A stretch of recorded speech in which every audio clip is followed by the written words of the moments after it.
Hey everybody, Mike Erre here. Welcome to the Voxology Podcast. I'm here with a very COVID-boosted Tim Stafford, who gargle. Yes, has described the day after feeling of getting the COVID booster as a washcloth on the brain.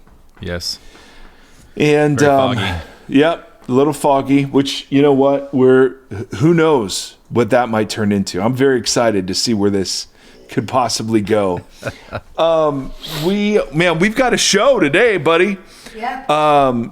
Yep. Seth, we're in the middle of snowpocalypse, which we'll talk about in a little bit, but we're bringing on Dr. Timothy Gombis, a regular contributor and a friend of the show, and as always, he offers really chewy stuff. Agree with it or not, but he always provokes. I just love that about him. And so we have a great conversation coming around unity and how do we unify using kind of January 6th and the events of last year. It's kind of an example of like two different places where people are operating from in the church. What does unity mean in those sorts of scenarios? And there are a couple of great questions that have come in around that. So anyway, stay tuned for that. But before we get to Gombis, Tim and I have some stuff. First of all, thank you for all of those of you who've gone to our brand new voxologypodcast.com website. You've filled out a newsletter request. You've taken the survey. All of that is really, really helpful. We're learning a ton. And we're getting to know a bunch of you. I've gotten dozens. We have gotten dozens of emails around deconstruction and those stories. And so I want to read a couple of those today. But first, I want to thank a whole bunch of people who have joined our community through like donating and supporting. And I'm running out of ways to say thank you and to express how much this means and the kind of avenues it opens up for us to add and build. And so I'm just profoundly thankful. Not only that, but what it communicates in terms of you think this is something worth investing in. I mean, personally, this has been one of the coolest things I've ever been a part of. And we're just thankful that you see it a value. We put a lot of work into it. And so it's just, man, that's so great. So I want to thank Dan. I want to thank Jordan. Jordan increased his Patreon contribution. Shelia.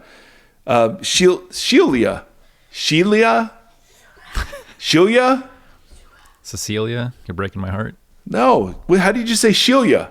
Is that how you say it? Sheila. But there's an I. Shelia? I'm not looking at it. All right. Quinn, I know how to pronounce that one. Amy, I can pronounce that one. Kelly, Corinne, Jim and Cindy. This is a couple who, right when I was leaving Evie Free Fullerton, came up, literally my last sermon as I'm resigning from the church and I'm walking into the parking lot and they're like, we want to support whatever it is that you do next. And they have just for years have been doing that. That was also the name of the parents on 90210. Jim and Cindy? Jim and Cindy Walsh. That's amazing. Terry, Gabrielle, and Frank. And so, my goodness, you guys, thank you. You can go to patreon.com. There are links on our new website. You can go to patreon.com and type in Voxology Podcast. There are other ways too. Tidely is another platform that we use, but all of that's on our website now, which is awesome. All right, Seth is going to introduce Gombis here in a second. So Seth, I need you to sit down while I read some stuff here, okay? Okay. All right. Oddly enough, Tim, our discussion about Christmas provoked some more conversation. And Sorry. so and these... It's a touchy subject. I had no idea about any of this. And so this is somebody who is emailing in and has given us permission. She writes, I love every single topic, but the last episode with the email talking about Christmas being satanic, wow, that was my childhood, but we had another twist. I grew up in a quasi-messianic, we are by no means Jewish, but we identified with all things sort of Jewish. Let me add, actual Jewish people were confused by this, and actual Jewish traditions were a bit torn apart for our own use. That is such, I've been guilty of that too. Like, that is such a Christian thing to do. It was all very spiritually prideful, confusing to everyone, and I would say played a part in my deconstruction. We also did this to Easter and a couple of other days a year. I was always the good, obedient daughter, but things haven't been lining up.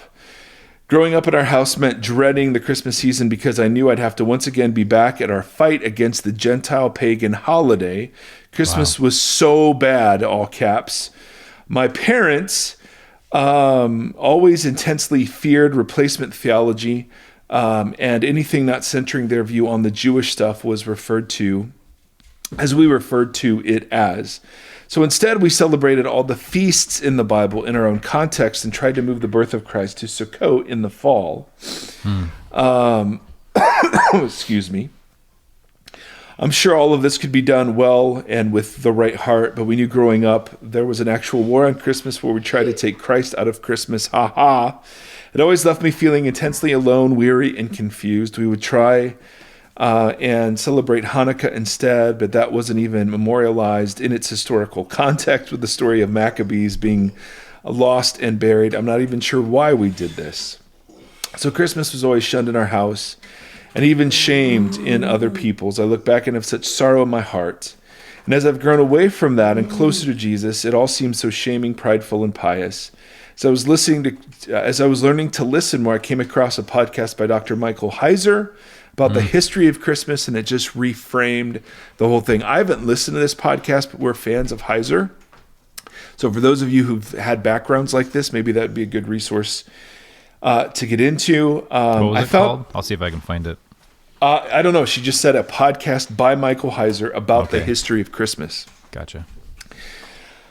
But it opened my eyes to paying more attention around the holiday, despite the consumerism and Hallmark junk surrounding the season.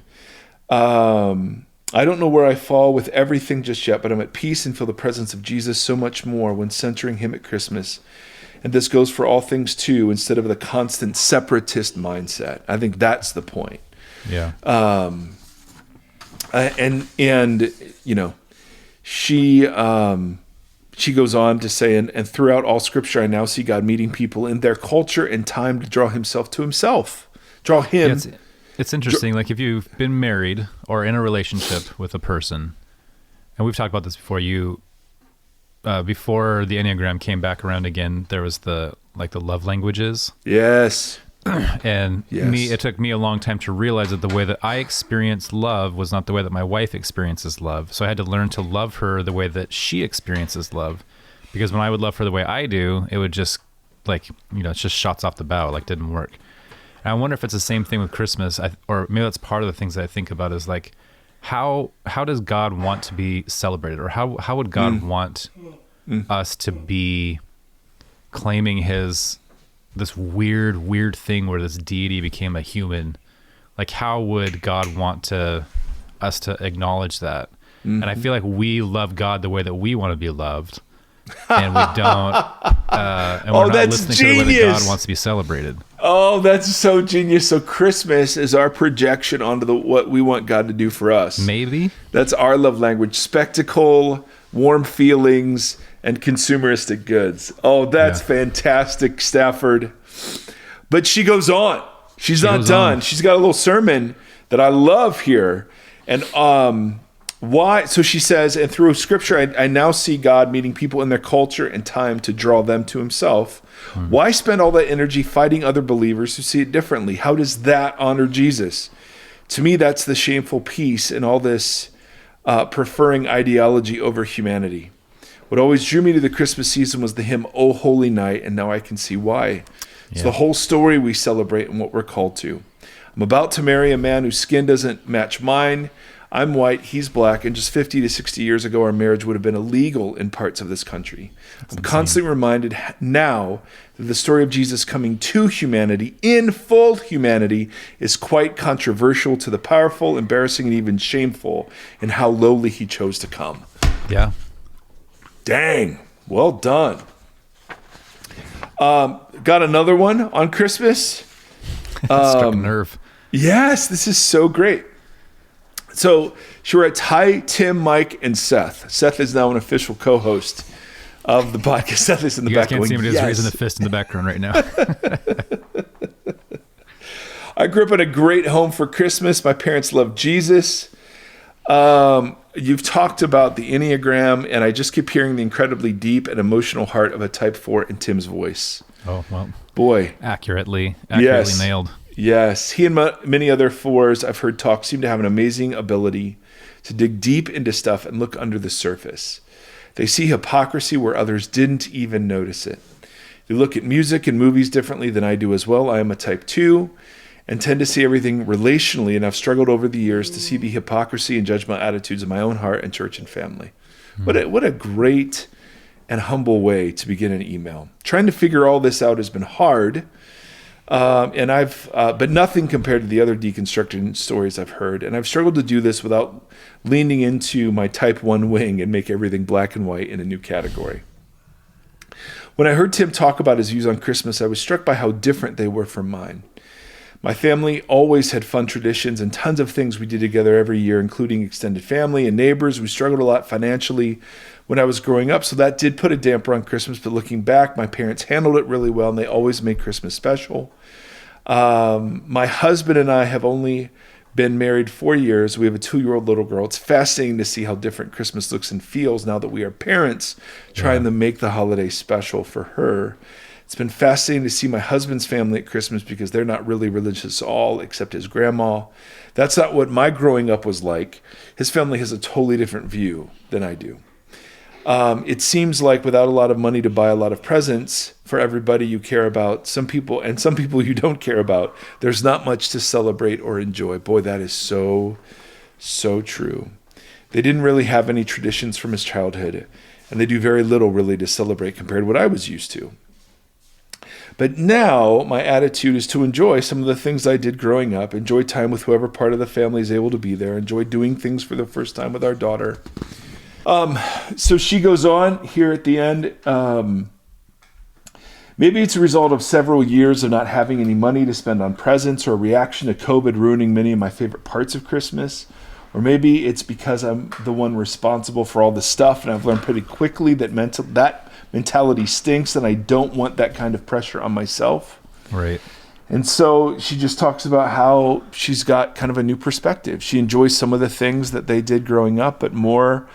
And this is so true for me. It's all about the people. It's all about the connecting, the presence. They just don't matter nearly as much as they used to. And so I love that. I love that there are folks that had great experiences with it and can find meaning and significance in all of those and be very complimentary to you. It's just, we're such complex beings. Just at point one, a human is so complex. And then you add in all the personal experiences to every one of those complex people, and the way that we approach and address everything doesn't make sense. It's like, we're such a wildly different, wildly complicated species, and we should always have that in mind with how, what everyone brings to the table is such a different. Yep.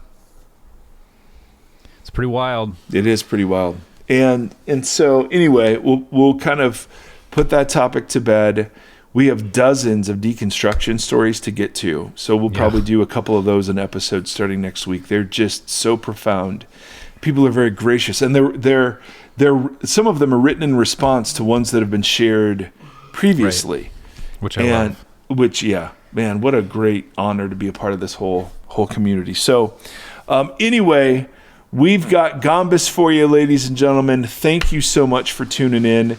Next week, I think we're going to be talking about the death penalty, which is something we've never talked about. And then we're going to start a series around unity. And what exactly does that mean? And really the question that we're going to base the series around, we ask Gombis and discuss. So till next time, friends, take care of yourselves and be well. Hey, by looking to Fox Obviously Podcast, let's give out a big shout out to Fox Podcast. Let's do big shout outs to Vox Podcast, right? We're here with our friend. Who is with us today? Okay, I got Tim Gombis. You got Tim Gombis. Yes, nothing says 2022 like Gombis. What else you got for us? And I got question wishes is Kaz, what's it called? Sad kind Newsies. Yes, so we're holding up a poster of the musical Newsies that he got for Christmas. We're very excited. He's very much a musical fan. Yep. And so podcast listeners, just imagine. This is Where's it going on his bedroom wall? What's that? Where's that going? We don't know. Right now it's just folded up very erratically and carried around and shown off. And this is more actually... people will probably see it than just if it was on his bedroom wall. It's true. That's exactly right. That's exactly right. So this is... Stay with me here. So there was a movie called Newsies with Christian Bale a long time ago. That's all I've seen. That was turned into a musical. And this is the movie of the musical of the movie. So that's what we're talking about, right, Seth? Inception. Yes. Yep, exactly. Or wait, now, was Christian Bale in the other one that was at the same time? oh my goodness, he doesn't Swing even Kids? acknowledge it anymore because it was a musical then. Like he was singing in the movie. Yeah. I don't think he was very happy. Now, just one piece of Seth news, and then we're moving on to Dr. Gombis. Yep. Seth, what did we have school today? Nope. Why not? Because it's snow day. It's a snow dude. day, ladies and gentlemen. That's the best. Snowpocalypse in Tennessee. Yep, figure Tennessee. Yep, we got 4 inches of snow, and the city has shut down completely. Like for 2 days, they were prematurely shutting off school. I mean, it was ridiculous. And then Tim Gombis, you said you had how much? Like 14 inches. Yeah. Did they shut anything down? Not that I know of, but my life is shut down, so I don't get news of anything being shut down. I don't know if school. I mean, we don't have kids in school, so I have no idea. The grocery store's open, and that's all that matters. Amen. And is it true that you were out doing donuts? Do not. Yeah. So I've got this little Volkswagen, and what's awesome is the snow gets packed down by all the cars on the roads, and so you could just go flying down the street, pull that emergency brake, and just go sliding down the road. It's fun. I love it. Wintertime fun for adults. I just love it. Yeah. I love it. All right, Seth Theory, say goodbye to everybody. Huh? Say goodbye to everybody. No, the big shout out. Okay, do your big shout outs. Yes. And then we got to get going. Okay, do big shout outs. The first, the man go first. Well, I'm going to do... No, you're doing the big shout outs. Yes. You're doing them. Yes. Yes. So, he goes. Okay. Okay, here goes, gentlemen. Ladies and gentlemen, here it goes. Come on. I'd say a big shout out to Kevin for co-host. Kevin for co-host, okay. And I see. a big shout out to Tim Stafford and Tim Gombis. Tim Stafford, Tim Gombis, exactly. For going to school. For going to school, yep. Oh. And a big shout out to Seth, Mike, you, awesome, a Fox podcast is star, Tim Stafford of the Fox podcast. Yeah, the star of Vox podcast is Tim Stafford, yes. And a big shout out to Mr. Evans for Marco Polo. Yeah, we Marco Polo, Mr. Evans, his teacher from Ohio, so that gets a shout out. All right, buddy, you got one more. Hey, Tim Gombis. Yeah. Hey, Tim Gombis. Tim Gombis doesn't have any music to hit. Oh, hey, Tim. Hey, do music. For Newsies. We already did the music, and we're not doing newsies, okay? We're not doing newsies for the music. Yeah, hey, Tim. Hey, do music. All right. Ladies and gentlemen, there it is. He's been waiting all week. That's awesome. Particularly once he found out it was a snow day and he was going to be here. So He had that all in his head. He just ran through it. yeah. That's cool. I can't remember anything anymore. For our 300th episode, I was doing shout outs to all the people that have helped. And that was him doing that. Oh, cool. So anyway, Happy New Year. How you doing? Yeah, Happy New Year to you, both you guys. I'm great. I mean, the last 2 days, what have you done? My goodness.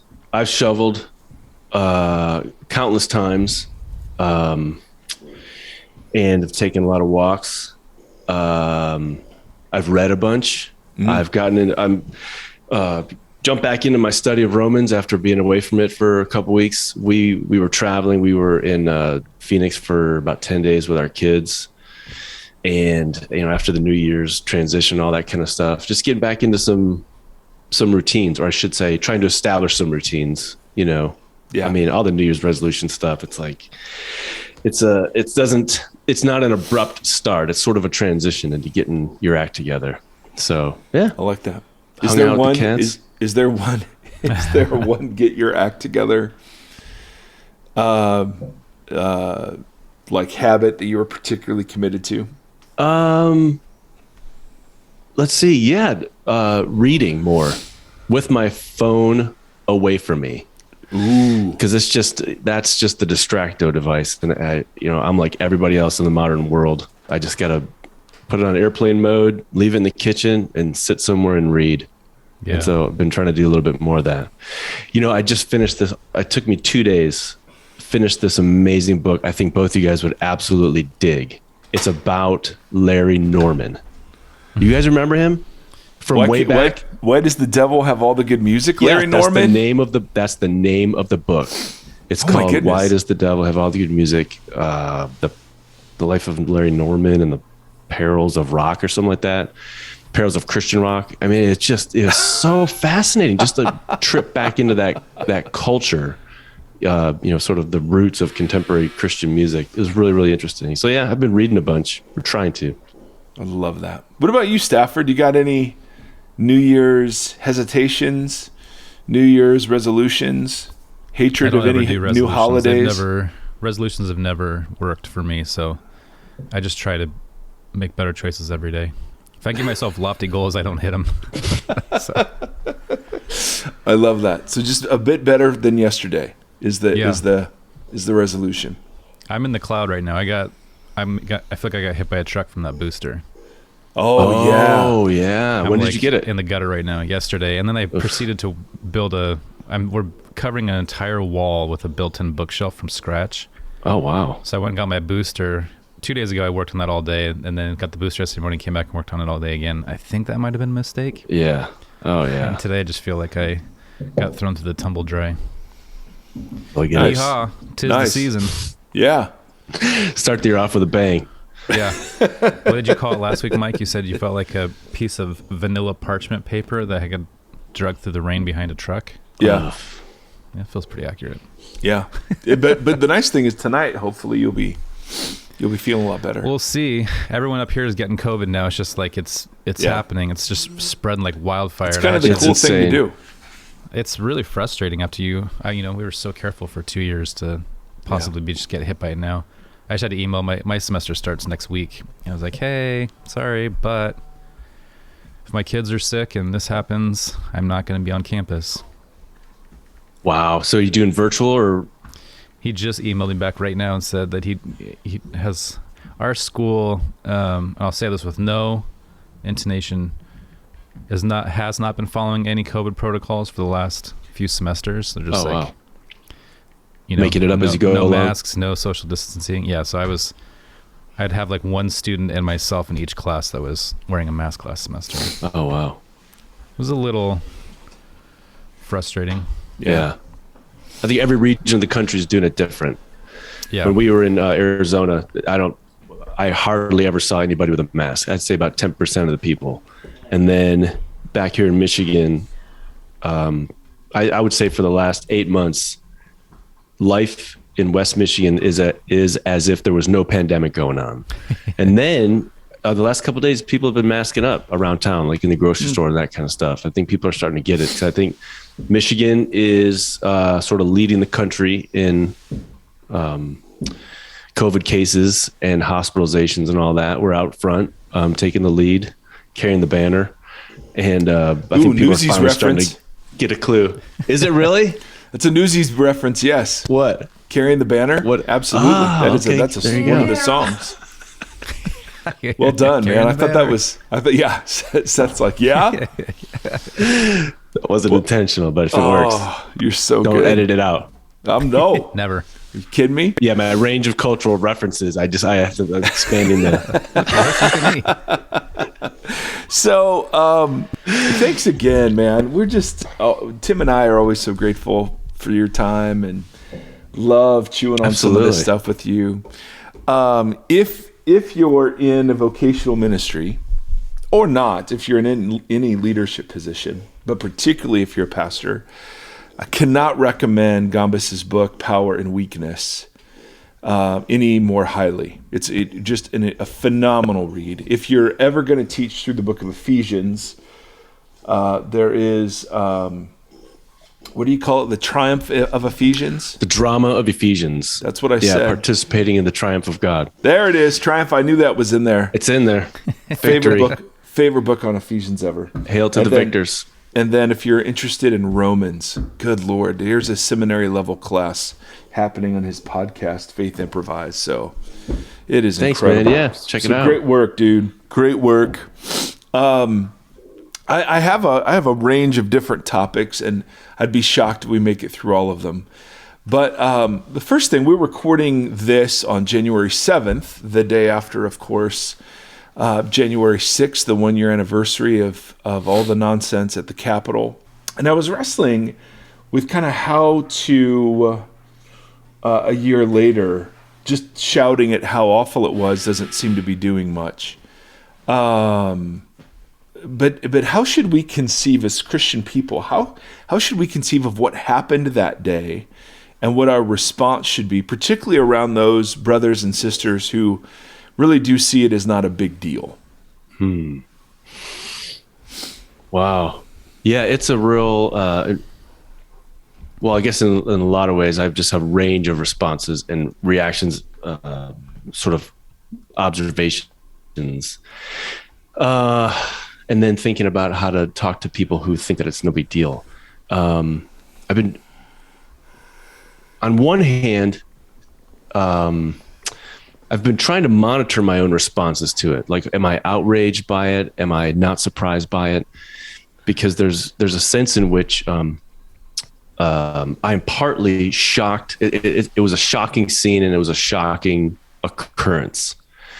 And I'm partly inclined to think that it is shocking to me because I am a thoroughgoing American who believes in all of the false hopes and promises that America has delivered to me.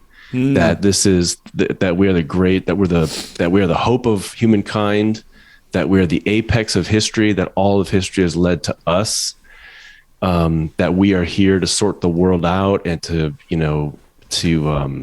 deliver freedom to the masses and all this kind of stuff. And I think that I'm shocked to see things unravel because I am deluded and because illusions have had their effect on me. Wow. Wow. I mean, Mark's gospel has really shaped so many things for me. And when in Mark 13, Jesus is talking to his disciples, and his disciples look at the temple stones and they're like, Jesus, this is so impressive. Aren't you amazed by this? And Jesus says, yeah, check out these big stones. Something's going to happen where this thing is going to be torn down soon, and not one stone will be left on another. And all hell's going to break loose, and you're going to have to figure out how to survive when the city is destroyed. And they're just like, what are you talking about? Isn't everything going to continue as it always has? Isn't this God's house? And Jesus tells them, like, things are good. This is not, don't give into these illusions that what appears solid and staid and firm, don't think that can't just change in an instant. Wow. So I guess I've kind of wondered to myself, like, why do I think that institutions can't fall? Why do I think that America is not just this kind of passing era of history and is only just a very small slice of a larger picture. So I've been trying to manage my own illusions. Also, just reading as much history as I possibly can. Things come apart, man. Things just come apart. And when you read American history and these flashpoints, like going back, like the Civil War and the Revolution, all of the public rhetoric going on is exactly what has been happening over the last, say, 40 years and certainly the last 20 years. Like the way that outlets like Fox News have built, a multi-billion-dollar business on stirring up anger and resentment in the populace with this over-the-top rhetoric about how people are trying to steal the nation away and all that kind of stuff. And that, when you read history, that leads to stuff. All the rhetoric that led up to, the Boston Tea Party and Lexington and Concord and the rise, everything leading up to the Civil War, that all starts with a lot of anger and resentment. And so I think we should not be surprised at this happening. I think it's the best thing to do to take a very coldly realistic view of stuff and to think this was the first event of a lot of stuff that's going to happen down the road. I think we're going to have a lot of civil trouble over the next years. Wouldn't be surprised. I've also been thinking a lot about how it is that so much of, if we think in terms of Mark, so much of American Christianity and American evangelicalism, and I would say this is particular to white evangelical Christianity in America, so much has actually become, and this sounds so over the top, it's become satanic. And what I mean is this, in Mark's gospel, Jesus tells Peter that he's going to go to the nation's capital to die. And Peter's aim is to actually go to the nation's capital and to unleash violence. And in fact, he does. When Jesus is arrested in Gethsemane, or Gethsemane, Peter tries to defend Jesus. He's going to defend Jesus, and he lashes out at one of the people that comes to arrest him. And Jesus tells him to put away his sword. And also he calls Peter satanic when Peter objects to Jesus going to the nation's capital to die. So I think it's important that we see what happened a year ago, where you had a lot of Christian imagery and people thinking that they were doing serving the Christian God by coming to the nation's capital to unleash violence. And I mean, I just saw a picture of the noose the other day. Yeah. That was their aim. And I think it's important that we see that whole movement and people who are sympathetic with it. I think a lot of people would not have gone to the nation's capital and put themselves at risk, but they look at what happened and they say, that's maybe pushing it too far, but I get it. Mm-hmm. I get what they were doing. Yeah. And I think it's really important that we see that as absolutely in utter opposition to anything having to do with the God revealed in Jesus Christ. Mm-hmm. Now, how do you regard other, I never know how to answer questions about how do you be in conversation with people that have that view. I mostly am not in conversation, or I just try to ask questions to draw them out to further my own understanding. Mm-hmm. But it's a sad, I think, picture of the very tragic state of American Christianity, unfortunately. But it's not like this happened over the last 5 years. My question always is, where did this start, or what are the roots of this? And it goes back, over 400 years. So it's kind of the pimple bursting. We saw, I don't have any other metaphor. It's January 7th. It's the explosion of something awful, but it's like this was building for a long time. No, I think that's so interesting. The shattering of the illusion of the promise of America. I've not regarded it that way. I think that's I think the three of us have a lot of work to do as white males, because I think that we are the ones most prone to believing in all the best about America. I mean, I still, when I go to baseball games and they play the national anthem, the hair on my arm stands up. It's like, it's in our bodies. I mean, we were trained from the time we were young kids, from the time you can remember anything, to have a positive view of the military and have this hopeful vision of America and the national anthem and the flag. And that stuff you don't just sort of reevaluate things and then change your position intellectually. It's deeply embedded. And I find myself having to sort of rethink every day, who am I? Why are my sentiments in this direction? Why am I not as upset as, like, say, if I've got, a black female colleague, when she hears about something that happens and she's upset about it and can articulate why, from a really robustly Christian perspective, I'm like, why don't I have that perspective? Like, what illusions have I given into that, that I didn't see that as like, that's an emergency. I thought that as fine.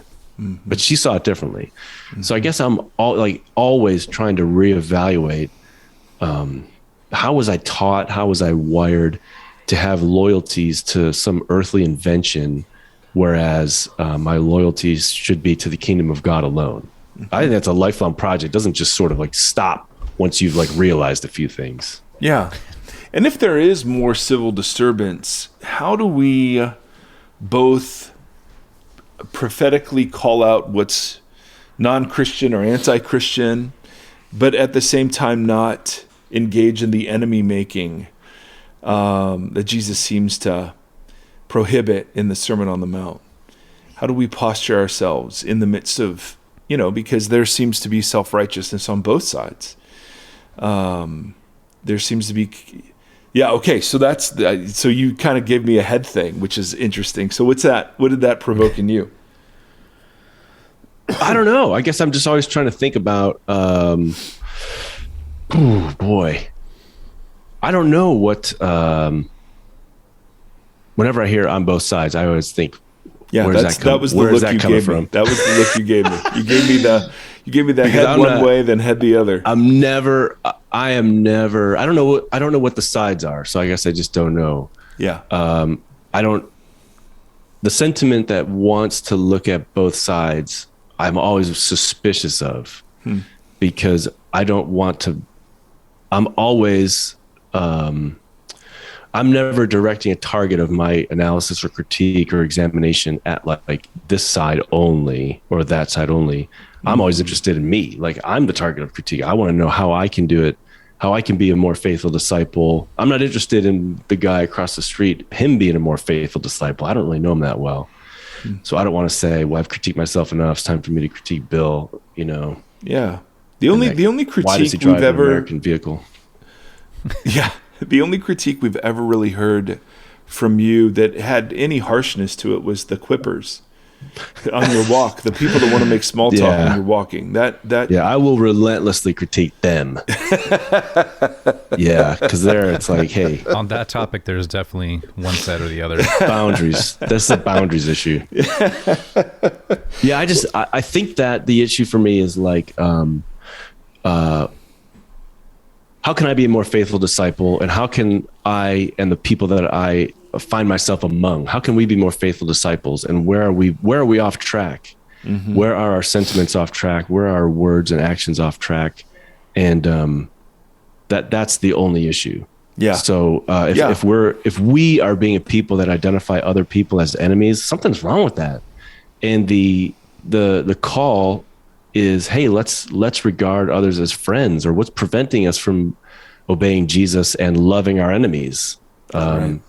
That's what we've got to cultivate. So it's not like, critique, you're wrong, let's make sure we say both sides are wrong. I don't know what other sides are. I don't know what the other sides are, and I don't know what other sides are doing or not doing. All I know is I've been trained to see other people as enemies, and I dwell among a people that have been trained to identify nothing but enemies, and that's got to be corrected. So what is it that makes us a violent people? What are our hopes and expectations, and what do we see as promising, and what do we see as our commission? Are we called to take America back for God, or are we called to be kingdom citizens and live with open hands and be charitable and kind and gracious? I don't know. And what's standing in the way of all that? What do we see as threatening about Jesus's call to be kingdom citizens? I think we do. I think that American Christians do see a lot threatening about what Jesus has to say. And I'm always interested in like, why do we see Jesus as a threat? Mm-hmm. Mm-hmm. Yeah. What kingdom is he impinging upon when he begins to teach? Yeah, I always think about when I'm talking with. I had a couple of conversations recently along these lines, and I just tried to ask good questions. Like I just was saying, somebody was saying about how we can't, about tax rates, this kind of stuff. And I just was trying to say, well, shouldn't we be making sure that the least of these are taken care of? Shouldn't we be making sure, or what do you think about that? Mm-hmm. Or what do you think about loving our enemies? And if this group of people you see as our enemies, what do you think about loving them? And this person was like, well, you can't. Well, what about? And I was thinking afterwards that the questions when we're talking about how Jesus's teachings run up against our national way of life, the questions that start with, well, what about, or, well, you can't just, those are the arrows that point to where our idolatries lie and where our obstacles are to actually following Jesus. And like, what are those? That's really good. I just think that I feel like let's camp there and start digging. Right. So Tim, I love that, man. That is such a powerful teaching from Jesus, that the object of critique is me. And yet we live in this social reality called the church. And I got a question. When you were on last time with us, we were talking about unity. Like, what are the limits of unity? And this question is actually going to provoke a sort of episode series from us, but I thought I'd hit you up first. And I love, because it ties directly into what it is that we're talking about. She writes, you and Gombis and so many others are advocating for church unity. So anytime I get grouped with Gombis, I'm in. I'm happy. How in the Jesus world? And Paul did too. So we're all right. We're in good company. I mean, if I were in Corinth, I would be of Gombis and of Stafford. just saying that right now. I'm on everybody's team. How in the world, she writes, do we unite with racists, those who disrespect women, fail to care for the marginalized and oppressed, advocate and support and attach themselves to Trump, fail to actively love and listen and embrace the LGBTQ community? As a follower of Jesus, to unite with everything opposed to him seems to be attaching oneself to evil. Worse yet, the witness to anyone who doesn't know Jesus is completely confusing and abhorrent. I have many gay friends and others in my life who have zero understanding of the love of Christ, mostly because of the witness of the church. I am deeply and profoundly struggling with the notion of unity. Am I to unite with a church system that doesn't reflect nor genuinely embrace the love of Jesus or sacrificial love of neighbor? Lots of lip service oftentimes given to this, but no real fruit.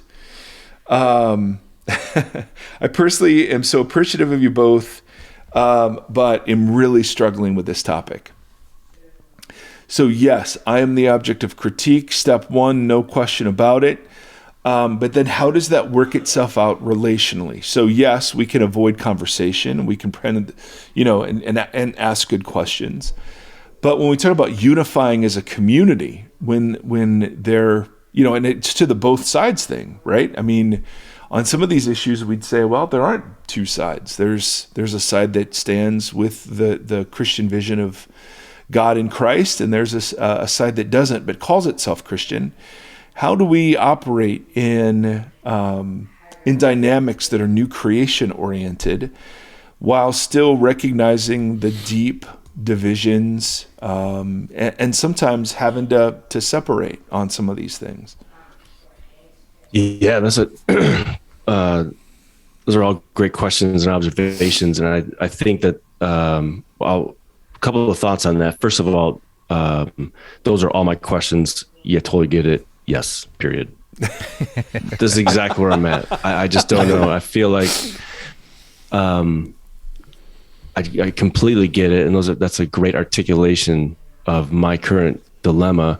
I've tried to be honest about where I'm at. That I'm in this long, years long crisis of recognizing what's what in American Christianity. And I don't ever talk about anything as a person that has the answers of where to go or what to do. Yeah. But I think as part of a solution, or I should say it this way. My question always is, what available postures, behaviors, attitudes that are Christian, what available options for behavior and ways forward are there in response to this? And so we can identify some. I'm pretty sure I'm not called to be a prophet, so I can't stand outside of any group of racists or misogynists or white nationalists and say it's you people that are the problem. I'm in it, so I'm part of it. And that's promising, because one of the available postures and practices of being Christian is confession of sin. So this is why I say I don't stand outside and critique one side. I'm part of this group. I'm a part of the racist group. So I can confess sin, and I can confess my sin and the sin of the people that I'm part of. Confess national sin, confess ecclesial sin. And I can talk about it, and I can write about it. I can have conversations about it, learn more about it. A disciple is a learner, so I can embark on a mission of learning. And a Christian posture is, finding new friends, turning people who should be enemies into friends. So meeting new people and becoming a partner in figuring out what it means to be a follower of Jesus, given all of this stuff going on. So that, I guess it's like there's a lot that's available.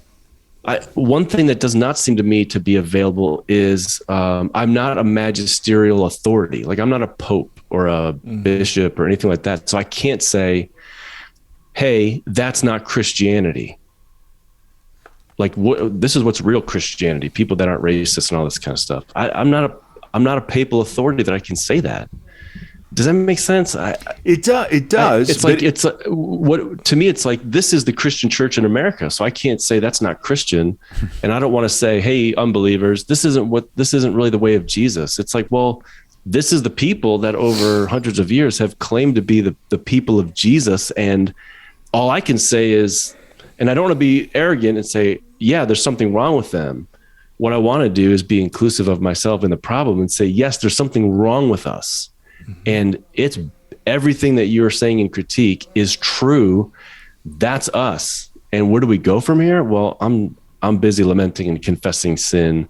I'm also responding to Jesus in the Gospel of Mark and recognizing that my duty at this point is to keep my mouth shut, because I don't think that, from my experience in the church in America, I just don't think we have a whole lot to say to the world except, I'm sorry, and we have it really bad. We've done really bad, and I'm ready to talk about that. I'm not ready to talk about how God has a wonderful plan for your life. Yeah, I'm ready to talk about how we've really screwed it up. So I think it's worth recognizing that we're in a really bad place historically, and let's get about identifying that, talking about it, and not be self-righteously condemning others, but identifying how the present evil age has its hooks in all of us and how it's really complicated. And in the conversations, we can maybe identify some ways forward. And what are those? Yeah, I think though, I agree completely. Not that I'm some magisterium, but it seems like that drops an available Christian posture of loving confrontation, dealing with specs and logs. I look at Paul in Galatians, talking to Peter about not living in the truth of walking towards the gospel, the truth of the gospel. Isn't there a place for that? When there may be. Okay. Honestly, I think this is the way forward, is to ask those kind of questions. Like, when is that time? When is that time? And what are those right situations? I think there's a lot of possibilities. Yeah. And I would want to say that is another available posture, is actually calling this out in our communities. It's just, but calling I think it out takes a lot of wisdom. But calling it out in such a way so as not to imply my superiority over that which is being called out, but rather my participation in. Yeah, the blood is on all of our hands. And so I guess my question is, like, I mean, I got to say, I'm in a quandary because, like, what do you call people to then? Like, it's one thing to say, hey, we have a problem of long-term racialized culture that the church is complicit in. Yeah. And so it's like, I think we can say, what if I said that to my community? What do we do about it? You know? Yeah. I think a lot of people would actually agree. Okay, well then what's step B? I don't know. I just thought I'd say that. I mean, I think it's worth calling this out. But what do you do with the people who don't agree with you? And agreed that the most Christ-like posture is self-sacrificial love, particularly towards enemy. But I guess I'm wrestling with, you know, her question is deeper than like how do I unify if there are people in my community who aren't just recognizing their complicity in this, but are actively engaging in such injustices? Am I called to unify with them? And if so, what does that look like? I honestly don't know. I think that there are a lot of possible, there are possible answers to this in the New Testament. You've got one, say like in Hebrews, come out, get out, leave, and do something different because it's corrupt. Yeah. So that's an option. And then there's another option of, this is the corrupt people that you're a part of. Get busy cultivating the practice of confession of sin. The hard part for me is like, I don't know the person that wrote this question. I don't know her church community.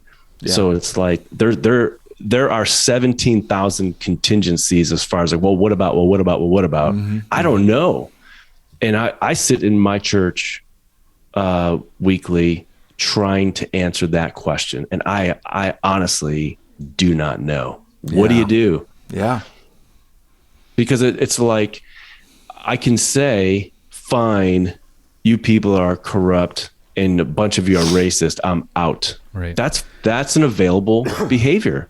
Mm-hmm. Leave. And you may need to do that. And I wouldn't question that. But then that, because we're in a long-term, this is a long journey. What my question would be then, what's next?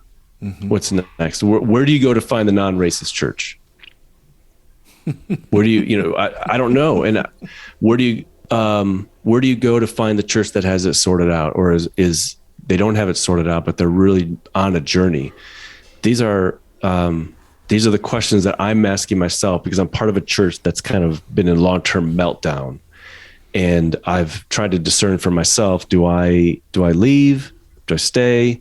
That church across town seems to be doing what I feel like I found in the New Testament we're being directed to do. And I don't know, I've been kind of stuck in between a number of things, but I've just kind of thought, well, I'm a committed part of this group of people. I'm not going to just bail. I'm going to stick it out and just see if it can, see how some good can be done. But people have bailed, and I've thought, yeah, I get it. Believe me, I get it. Well, so I think that there are, with your previous, like last year or whatever, we brought up a bunch of times you should be afraid of, bringing anybody to Christ because you're saying, I'm going to walk with you for the rest of the time. Like, I'm committing to this journey with you for good or bad. Because I've been realizing, like, the facade of America for me dissolved in 2002, maybe, when there was two moments. One, when Bush got on the boat with the mission accomplished sign, and we all cheered, and we're like, but wait, what? What was accomplished? Or what did we win? Is it over? But there was this big swell of patriotism that had nothing behind it. And then the other one was when he was talking about fighting something and then said, now watch my golf swing or whatever. There was such a facade that was built up that I was like, oh, this isn't real.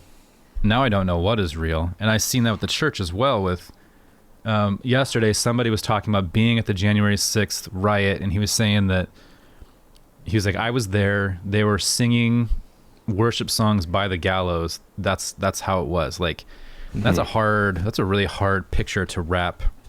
He's like, this was very much like a Christian event. Like they were proclaiming God, and that was all part of what was happening. And I wasn't there. I don't know. But what I do know is that, I have friends who are possibly not being good husbands, But I realized that I was also super rude yesterday to my wife. I was like, I'm 20 years in and I'm still not being like the best husband I can be. I'm not being the best like ally I can be. I'm not being the best neighbor I can be. That comes up all the time.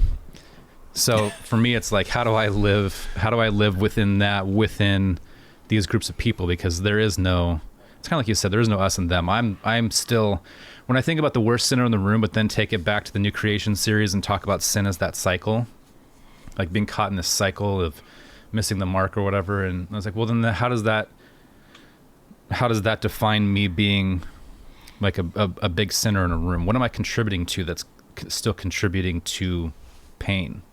Like I grew up in a country that is misogynist and racist and has a long history of that. That is built into my DNA. So I have to confront that on a daily basis still, no matter what I think of myself. I think I've always I think I've been taught that everything's black and white and you can arrive at a really good place if you work hard enough, and not just like financially speaking, but emotionally and like theologically, spiritually. Yeah, just be you can be this best version. And I think that I just don't see that as truth anymore. And now I just see like every day I have to work a little bit harder if I want to see good fruit. Yeah, I totally get it. I I think to get back to that question, I think that what I'd want to say is I don't think that it seems to me, and I'm just taking this personally, I can't kind of piggybacking off of what you're saying, Tim. I don't think that I'm in a place where I can say, yes, unity is a massive issue for Jesus and for Paul and for God throughout Scripture, but there comes a point where you can sort of check out of it if the church is corrupt enough. Yeah. Do you know what I mean? And it's like there's a way of responding to God's priority of unity by staying connected and adopting the Christian posture of confession of sin, and maybe even trying to move into that space of speaking a prophetic word. But that just, I guess what I'd want to say is, if you feel you want to exercise the office of a prophet, read the history of what happens to prophets. And if you are ready to pay that price, then step in there and go for it, because you'll get your tuchus handed to you. Yeah. Because if you identify, I'd want to know about like Kristen Dumais and Beth Allison Barr's email inboxes. If you call out the patriarchy will come after you with a vengeance. If you call out the racialized character of America, white America will come after you with a vengeance. So you got to know what you're signing up for. And I'm pretty sure I'm not a prophet, but what I am, or what I claim to be, is a Christian, and I can confess sin. And so when I see like outright misogyny or racism, I don't step apart from it and say, "Hey, that's racist." I try to take that place alongside and say, "This is me. I'm this, and I can confess sin." All of this present evil age behavior and impulse and instinct, it's part of me. And so I think it's a valuable thing to sit in church and just say, like Isaiah, I'm a man of unclean lips. I dwell among a people of unclean lips. I'm a man with blood on my hands. I dwell among a people with blood on our hands. Lord, have mercy.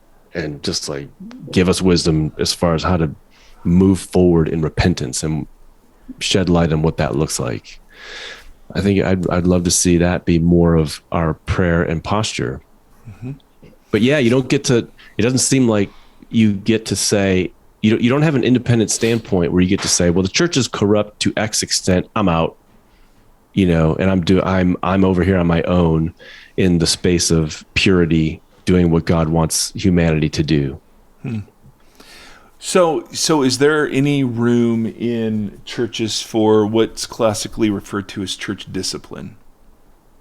Are there ever occasions where the church has to confront and expel or withdraw from somebody when behavior is egregious enough? Oh, yeah, absolutely. Okay. How does that jive with really focusing on the lamenting and the grieving of sin and seeing my participation in systems?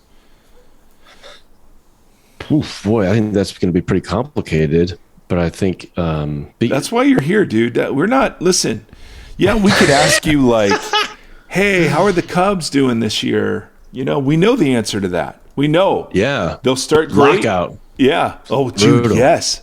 Oh, you poor. No wonder you're focused on lamenting right now. Yeah, I know. You're this is going to be a brutal season. Yeah, I don't. The church should indeed. The church body is a body of people that find the way forward in Jesus and embody kingdom of God life. Mm-hmm. And then when there's a member that wants to dwell among the people of God but cultivate a non-kingdom of God life, that has to be addressed. And the church calls that person to rejoin the community in kingdom of God oriented life. And if there's persistent resistance, then expulsion, becomes the step. But that's not a prophetic. But that's not a prophetic role of the church, right? No, that's just sort of a cleansing role of the church to get in. If there's an agent of darkness within the body, you've got to put that person out so that they're experiencing the fullness of the implications of that pursuit, so that they're then propelled back into the body. Yeah. But it just seems like with regard to all these other issues, at least the churches, I always try to think about my own church. Mm-hmm. My church is so far from considering, from deeply considering how embedded we are within the practices and habits of capitalism, and the practices and habits and the imagination of a racialized culture and patriarchy. So, I mean, we just have a long way to go as far as, I'm not sure that there would be a person that would be persistent. I don't know. I don't know what that would look like. I just think that churches as a whole need to take those first steps of discovery of how are we actually complicit in these larger structures. Mm-hmm. Sure, there's a place for church discipline, but that'd be down the road, I think, from what this person is writing about. They sound like they're writing from a place of just quandary and confusion as far as like, well, what do we do if given the current state of like American Christianity as it's embodied in so many of these communities? Right. That's an overwhelming question from an individual perspective. Absolutely. But I'm trying to find that space because on the one hand, you're rightly warning against the standing outside and offering prophetic critique. But there is an insider prophetic posture that we can still adopt. And I guess that's the one I'm trying to clarify around to say, that posture is full of lament and grief, but it still confronts, even acknowledging the log, in my own eye. I mean, that, and so I guess I'm just trying to work out like how, because unity can also be a bludgeon to just to just hammer people into either don't ask, don't tell postures, or hey, don't bring this up because we don't want to split anybody. So there seems like there's a good unity and a very damaging kind of call to unity. I'm trying to flesh out the difference. Yeah, I totally get what you're saying. Like as far as when there's abuse, hey, don't talk about abuse in our community because that's going to really do damage to our public witness. Yeah, that's more just important.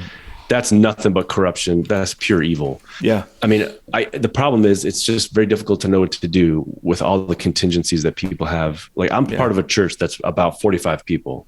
Yeah. So on Sunday, there's a great book. You guys may have already read it by Dante Stewart called Shouting in the Fire. It's a recent you've recommended book. It. Yeah. It's on brilliant. So I'm bringing that book to church Sunday in our adult formation time.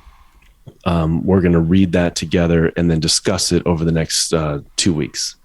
So it's like I'm not a prophet. I'm central to the institutional structure of things. But I talked to the adult formation group and I said, hey, I think one of the big things that we ought to be thinking about is how our racialized culture affects all of us, and how it is the case that for all of us in this room, all 15 of us, living in West Michigan is amazing. It's amazing. All of our homes are going up in value. great restaurants, great bars. It's the best place in America to raise a family. Yeah. And it's also, not really. also, But okay. All right. certainly no place in Ohio, but it's one of the most difficult cities in America to live as a black family and as a black person. So in this city where we have a lot of black brothers and sisters, how is it that we can reckon with that? How do we just, let's start a long-term journey. So we're going to start by reading Dante Stewart's book together. So I think that's one way. Again, I'm not a prophet, so I don't want to act like a prophet.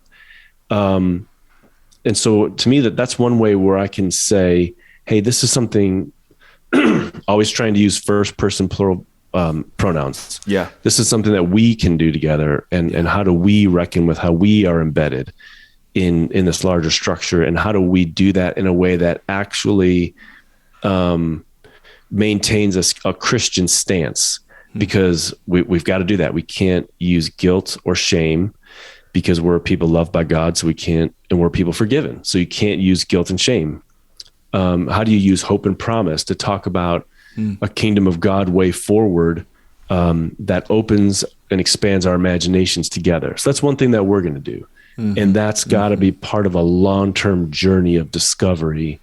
And it's got to be persistent and consistent and persistently and consistently Christian. So we've got to stay in that place of not shaming and not guilting and not condemning. Right. If Paul says there's no condemnation for those who are in Christ Jesus, you can't use condemnation. A prophet can, but somebody that's within the church can't. So to me, it's so complicated because all of your, what's the name of the book? He wrote a book called White Awake. Oh, yes. And he talks about how it is that people that are discovering the dynamics of race initially get this super fueled zeal of like self-righteousness, condemning everybody and calling it out. And it's like that is so short term. That's just that's a great way to nosedive any of the good that you want to do. It doesn't do any good. So it's like that second step has to be taken, and a lot of subsequent steps in thinking creatively about how do you address all of these evil arrangements in ways that actually forge pathways that people can see going forward. That takes a lot of work. It's not simple. So to expect a simple answer is just, it's not realistic. Yeah. I always try to think about this.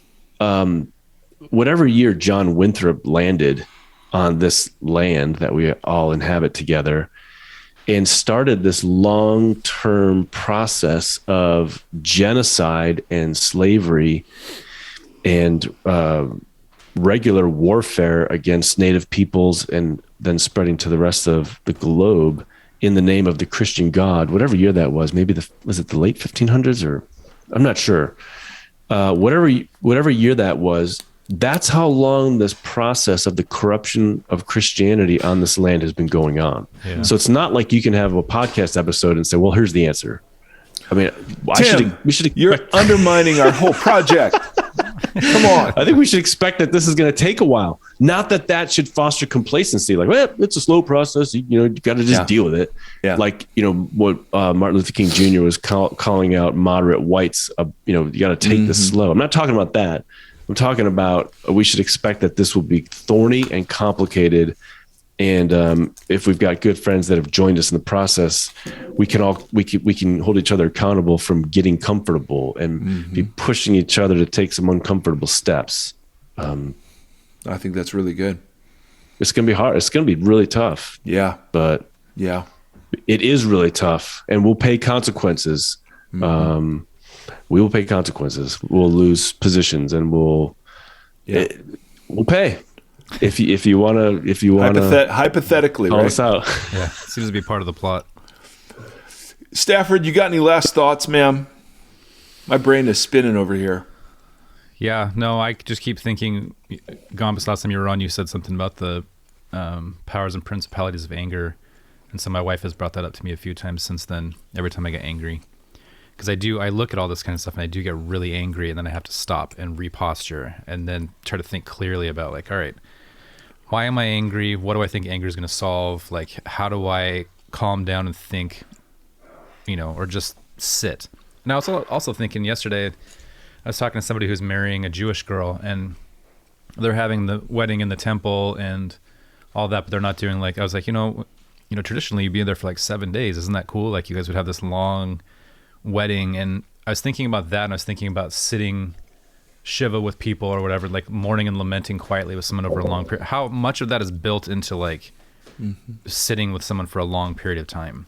Like that's just such a consistent piece of the puzzle. Is just being with people no matter the circumstance. Like you're just saying, I'm going to be a part of this community, and I'm going to listen, I'm going to be quiet, I'm going to celebrate, I'm going to grieve, I'm going to lament, I'm going to have joy, I'm going to have hope. We're going to do this together. And it seems to be that stays consistent all the way through. It's just like, we're going to have to figure this out. I really don't think we're ever going to figure it out. So I've let that part go.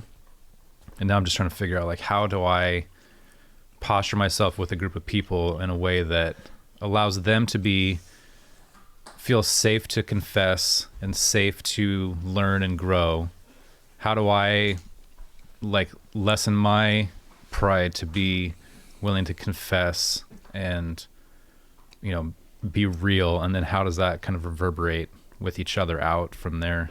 What can we do to Auburn? Auburn's got, things make me angry. I'll see a little church lady driving by with a Let's Go Brandon sticker on her car, and I'm just like, reconciling all of that, like the patriotic unpatriotism, the Christian hate and vulgarity. It's like this weird conundrum that it instantly sets me off. But to no end, to no nothing good, nothing constructive. Yeah. Well, I think it's important to keep in mind, once you start seeing all the corruptions, you see it everywhere. It's important to imagine because Paul talks about putting off the old humanity and then putting on the new. What would it look like to put on the new humanity? Right. Like, what are the concrete steps? And then I think it's important to actually, if you're going to talk about it, I think it's important for you to take one or two concrete steps and see how actually tough it is before you call somebody else to do it. Like I started a couple years ago teaching in the county jail on Friday afternoons.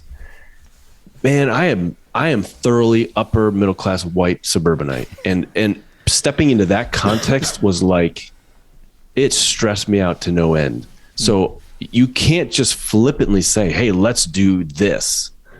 Let's take this step, or you should be doing that, because it's tough to do. See how hard it is. Yeah. See how hard it is to develop relationships with churches in a different socioeconomic status or a racial profile, and have that be the case for a long haul. Like these are tough steps to reverse the evil that's been done. I'm not saying that doesn't mean we shouldn't do it, but if we want to be people that call stuff out, let's be people that take difficult steps and so that we see how difficult it is.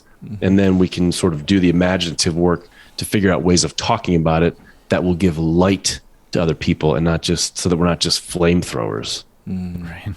It's so good, man. It's hard work. Tim. It's hard work being Christian. It's also the way of life, so it's not so bad. Oh, yeah, I can think of worse ways. I'm just so grateful to, for the opportunity to process this stuff together. It's so fun. Yeah, me too. It's a great time, man. Yeah. I'm just grateful that you are continually up for these conversations, and grateful for your work. And if you want to check out, Tim has a blog, faithimprovise.com, but the podcast is where I would direct anybody first. And there's a range of topics there, from Mark's gospel to spiritual abuse to kinds of belonging that don't need enemies to he's doing a series on Romans, and the lots of lament around the Cubs. Yes, Cubs talk will be coming sometime later this year, depending on when the lockout ends. Yeah. Oh, I know. We're ready. Capitalism at work. Capitalism ruins everything, including baseball. Oh, college football is where I'm seeing it. I mean, it's nuts these days. Yeah. Anyway, man, thank you again for your time. We love you. You're appreciate welcome. you. Thank you. All right, man. Thank you for listening to this conversation.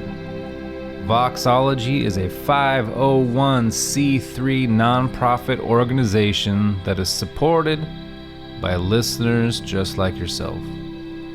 If you'd like to partner with us, you can do so at patreon.com/Voxology. You can also join the community and hang out and chat with us on the socials. Facebook.com/Voxology Podcast and on Instagram @Voxology. Thank you for walking the long road with us.